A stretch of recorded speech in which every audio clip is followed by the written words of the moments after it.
Assalamualaikum warahmatullahi wabarakatuh. Ketemu lagi dengan channel Belajar Hukum dengan saya Beni. Kali ini kita mau bahas tentang bagaimana membuat legal opinion dengan metode FIRAC ya.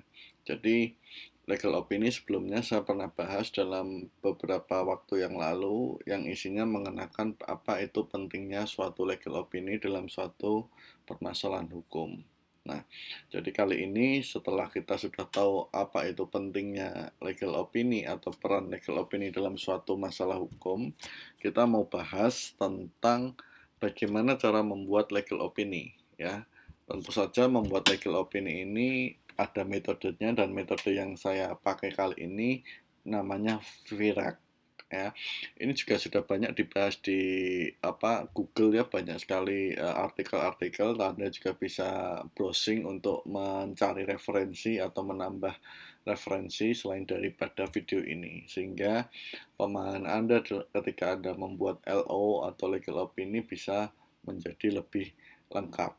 Nah, selain untuk membuat untuk membuat legal opinion ini, metode VEREC juga bisa digunakan untuk membuat argumentasi atau menyampaikan surat gugatan atau surat jawaban atau mungkin kesimpulan dari suatu permasalahan hukum kepada hakim, sehingga konstruksi hukumnya itu Anda bisa sampaikan kepada hakim, sehingga hakim bisa mendapatkan insight atau kesimpulan yang cukup lengkap ya. Nah, kita masuk ke materi ya. Disclaimer dulu, yang pertama, video ini hanya untuk tujuan edukasi, kemudian untuk berbagi pengalaman saja. Yang kedua, video ini bukan nasihat hukum, dan bisa jadi video ini kemungkinan telah out of date karena adanya perubahan-perubahan yang berlaku. Nah, saya akan flashback sekilas ya. Jadi legal opinion itu kan adalah memberikan suatu pendapat atau suatu opini lah ya kepada user ya. User itu orang yang meminta kita untuk membuat legal opinion terkait suatu posisi hukum user atau suatu masalah hukum dan saran-saran hukum. Jadi biasanya karena ada orang awam datang ke pengacara, dia diwakili karena memilih pengacara itu untuk menjadi kuasanya. Nah, secara umum biasanya pengacara akan selalu membackup posisi kliennya dengan argumentasi-argumentasi yang ada. Nah, kadang pada saat seperti itu, ketika seorang klien yang tidak mengetahui atau awam hukum, ada baiknya meminta legal opinion dari pihak yang independen. Kenapa? Karena eh, pihak legal opinion yang independen itu akan menyampaikan kelebihan dan kelemahan posisi hukum Anda, posisi hukum klien, sehingga tidak melulu yang disampaikan adalah argumen-argumen yang bersifat untuk menguatkan posisinya, tetapi juga adanya suatu celah-celah yang bisa melemahkan posisi si klien. Nah, itu pentingnya legal opinion. Jadi kita harus tahu kelemahan dan kekuatan kita bisa dilihat melalui legal opinion ya. Nah, kemudian kita akan menggunakan metode VIRAC dalam pembuatan legal opinion. Nah, VIRAC itu apa? Sebenarnya VIRAC itu singkatan ya, singkatan dari Fact, Issue, Rules, Analysis, dan Conclusion. Jadi fact itu fakta, jadi fakta yang ada seperti apa. Issue adalah seperti permasalahan ya, berarti permasalahan yang muncul atau suatu fakta. Kemudian rule, bagaimana aturannya, kemudian kita analisis. Kemudian dari hasil analisa atas fakta, isu, dan aturan itu muncullah suatu kesimpulan. Dan bisa jadi di kesimpulan itu kita nanti akan menambahkan saran kepada si klien. Seperti itu. Nah, kita mau bahas satu persatu. Pertama terkait dengan fact atau fakta. Jadi yang kita sampaikan di sini adalah yang pertama hanya fakta-fakta kejadian yang dialami oleh klien atau diceritakan oleh klien. Nah, jadi sebagai catatan ya, legal opinion ini sangat penting dan tergantung dari data atau informasi yang disampaikan oleh klien. Ya, jadi si pembuat legal opinion seberapapun jagonya, kalau datanya yang disampaikan oleh klien atau informasi yang disampaikan oleh klien itu tidak lengkap dan ada potongan atau ada suatu cerita yang hilang, maka bisa jadi legal opinion ini akan menjadi berubah. Kalau katakanlah cerita itu disampaikan dengan lengkap, ya. Jadi clear atau tidaknya legal opinion tergantung dari keterbukaan klien untuk menyampaikan seluruh informasi yang ada kepada si pembuat legal opinion. Nah, dalam metode pertama dari VREC atau fact yang kita sampaikan hanya mengenai siapa, artinya siapa yang terjadi atau subjek hukumnya, entah itu bisa orang, bisa juga PT atau badan usaha, ya. Kemudian apa yang terjadi, perbuatan hukum apa yang terjadi, ya. Kemudian di mana terjadinya, ya.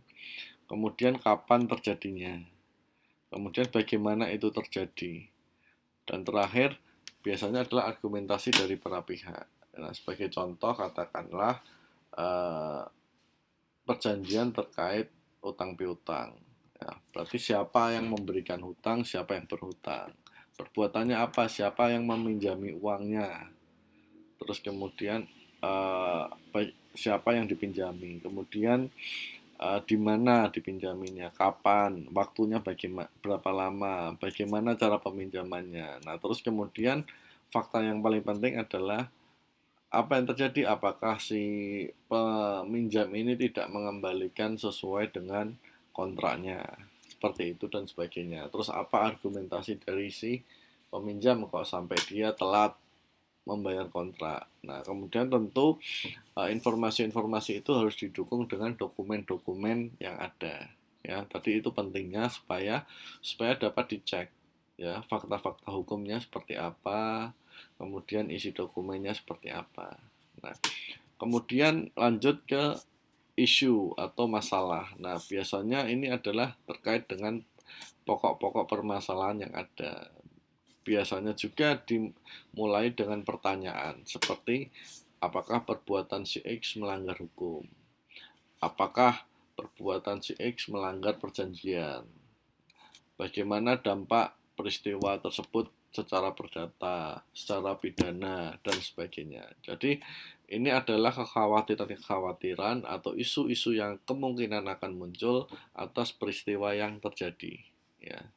Nah, legal opinion yang bagus harus bisa menangkap isu-isu yang muncul, segala kemungkinan yang muncul, sehingga bisa memberikan nanti jawaban atau saran tindak lanjut yang lengkap juga, sehingga dapat diantisipasi hal-hal sebelum munculnya isu tersebut.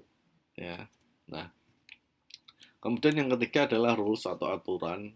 Isinya tentu saja aturan-aturan hukum, baik undang-undang, PP, peraturan pemerintah, peraturan presiden dan sebagainya lah, macam-macam. Kemudian kontraknya yang berkaitan dengan peristiwa pada fakta yang disampaikan dan isu-isu yang ada.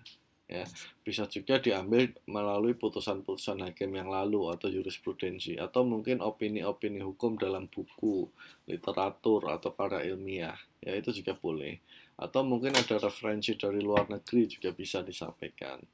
Nah, tentu ini harus nyambung ya. Jangan kita cuma asal ambil literatur-literatur yang berkaitan, tetapi kita harus tahu filosofi di belakangnya. Ya, seperti itu. Sebagai contoh, jika masalah terkait dengan perjanjian, maka dapat kita sampaikan teori hukum melalui syarat sahnya perjanjian. Ya, salah satunya perikatan di pasal 1320 KUH Perdata dan sebagainya ya. Itu contohnya. Artinya katakanlah tadi dikhawatirkan isunya adalah terkait pelanggaran perjanjian, maka kita harus cek dulu bagaimana isi perjanjiannya. Apakah perjanjiannya itu sudah sah atau tidak menurut aturan yang ada. Kemudian bagaimana apakah si yang berjanji atau siapa yang melakukan perikatan itu sah secara hukum atau tidak, dan seterusnya sampai kan nanti perbuatannya seperti itu ya. Jadi rulesnya isinya seperti itu tadi ya. Kemudian masuk ke analisa atau analisis ya. Intinya tentu saja ini adalah hasil analisa si pembuat legal opini yang didasarkan pada fakta, isu, dan aturan yang ada ya. Bagaimana kedudukan atau posisi hukum si klien, apakah ada pertentangan, apakah ada celah hukumnya. Ya, seperti itu. Kemudian analisanya itu sebagai catatan harus objektif. Kenapa? Karena tadi ya, kita harus menyampaikan sebagai pembuat legal opini, menyampaikan titik kuat dan titik lemah dari klien kita. Supaya apa? Supaya klien ini mendapatkan perspektif yang lengkap dari suatu posisi hukumnya. Ya, supaya kita juga tidak selalu macam gini, tidak asal menyenangkan klien, tapi juga harus memberikan apa adanya, memberikan informasi yang lengkap. Ya. Jadi keputusan apa nanti klien melakukan suatu perbuatan hukum seperti apa, itu kita sudah memberikan pandangan kita, sehingga kita tidak bisa digugat atau dipersalahkan atas suatu legal opini ini. Ya, jangan salah, kadang legal opini itu juga bisa menjadi bahan untuk penggugatan kepada si pembuat legal opini. Ya, karena kan kita dari legal opini meminta supaya kita tahu posisi kita. Kadang kalau kita tidak membuatnya dengan cermat, kemudian klien mengalami kerugian atas saran yang sudah kita sampaikan dari legal opini ini, maka bisa jadi klien itu menuntut balik kita selaku pembuat legal opini. Ya, seperti itu. Nah, jadi analisanya harus benar-benar objektif, lengkap, dan memperhitungkan tadi. Nah, sampai yang kelima adalah terkait dengan conclusion atau kesimpulan. Nah, tentu saja ini adalah kesimpulan dari analisa yang telah dilakukan. Ya, kesimpulan dari analisa ini boleh ditambahkan dengan saran-saran yang relevan. Ya, saran-saran yang mungkin dilakukan oleh si klien ketika akan menghadapi atau akan mengambil suatu tindakan dari permasalahan hukumnya. Nah, jadi seperti itu. Jadi ketika kita mau membuat legal opini, konstruksinya kita harus jelas, ya. Ada faktanya dulu, isu hukumnya apa, aturannya seperti apa, baru kita analisa, kita masuk kesimpulan. Nah, metode VREC ini juga bisa Anda gunakan untuk membuat argumentasi hukum ketika Anda katakanlah menjawab gugatan atau membuat kesimpulan dalam suatu perkara perdata, ya, atau membuat kesimpulan juga ketika suatu permasalahan pidana. Anda bisa sampaikan itu. Banyak sekali argumentasi hukum yang banyak membuat saya menambah referensi itu dari persidangan-persidangan terkait dengan Mahkamah Konstitusi. Nah, Mahkamah Konstitusi itu menurut saya adalah bahan pembelajaran yang cukup baik untuk meningkatkan pemahaman kita tentang suatu aspek hukum. Coba Anda ambil di sorry. Coba Anda bisa download salah satu putusan Mahkamah Konstitusi tentang apapun lah ya. Biasanya tentang pengujian undang-undang. Nah, di situ Anda bisa lihat pertimbangan-pertimbangan dari pemohon. Kemudian Anda bisa bandingkan dengan pertimbangan dari hakim konstitusi. Nah, di situ ada banyak ulasan-ulasan dan teori yang cukup bagus, ya. Nah, saya pikir itu yang mau saya sampaikan. Mudah-mudahan sharing ini bisa memberikan manfaat bagi Anda tentang pembuatan legal opini maupun pembuatan argumentasi hukum dengan metode VREC. Kurang lebihnya saya mohon maaf kalau ada kesalahan kata maupun kesalahan dalam penulisan. Terima kasih sudah menonton, semoga bermanfaat. Assalamualaikum warahmatullahi wabarakatuh.